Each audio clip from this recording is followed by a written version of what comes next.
আজ ছিল আমাদের পরিবারের সব থেকে ছোট সদস্যের অর্থাৎ আমাদের মিষ্টির জন্মদিন। ওর নামটা মিষ্টি হলেও ও কিন্তু একটা ভীষণই দুষ্টু মেয়ে। আমাদের ভাই বোনদের মধ্যে সব থেকে ছোট হওয়ায় আমাদের কাছে ও ভীষণই আদরের। আর এর জন্মদিনের যে পুরো ডেকোরেশনটা দেখছো, সেই বেলুনের গেট হোক বা পুরো রুমের ডেকোরেশনটা, পুরোটাই আমি আমার নিজের হাতে সাজিয়েছিলাম। তো অনেক দিন ধরেই ওর প্ল্যানিং করেছিল যে এবার জন্মদিনে ওকে একটা বেলুনের গেট করে দিতে হবে, আর দায়িত্বটা পড়েছিল আমার ওপর।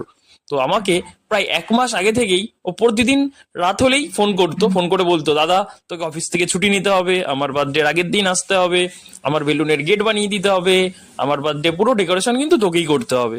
তো ওর আবদার মতোই আমি আমার যথাসাধ্য চেষ্টা করেছিলাম ওর বার্থডের পুরো ডেকোরেশনটা করার। ডেকোরেশন দেখে তো মিষ্টি ভীষণই খুশি হয়ে গেছিল। ওর মুখে মানে এত হাসি ছিল সেই দিন।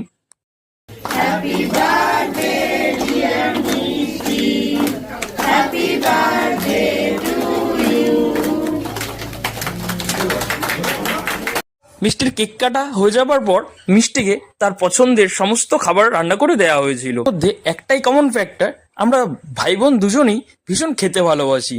তো সবাই যখন মিষ্টিকে পায়েস বা অন্যান্য কিছু খাইয়ে দিচ্ছিল, মিষ্টি তখন সাইড থেকে আমাকে দেখে বলল, তুই আমাকে এই চপটা খাইয়ে দে। তো আমি মিষ্টিকে সেই বেগুনিটাই খাইয়ে দিলাম।